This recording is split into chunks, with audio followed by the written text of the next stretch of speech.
কি বিশাল বাঘ! আমার দিকে কিভাবে তাকাচ্ছে দেখ। ভাই খুব ভদ্র ছিল মনে হচ্ছে। তরমুজ খাবে নাকি? না না, গ্লাসের পাশ থেকে টেস্ট করবো। আরে বাবা, হাত তুললেই তো আমার হাত বল। একটু সেলফি তুলি। শুনছে বলে বোরিং লাগছে নাকি?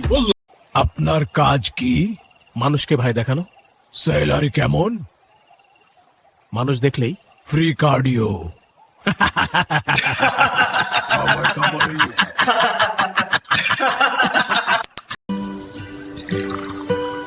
আজ এভাবে তোমার সঙ্গে বসে চা খেতে পারবো ভাবতেই পারিনি।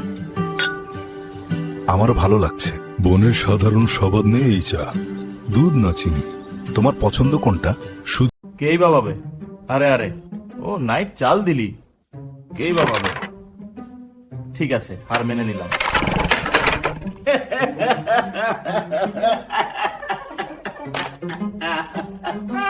এক সময় জঙ্গলে এক বাঘ আর এক বিড়াল খুব বন্ধু ছিল।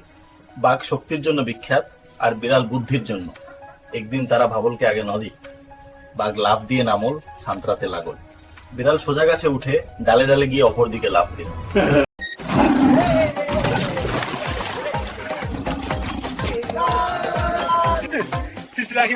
দেখছো তো, প্রথম আমি বাঘকে হারিয়ে দিলাম।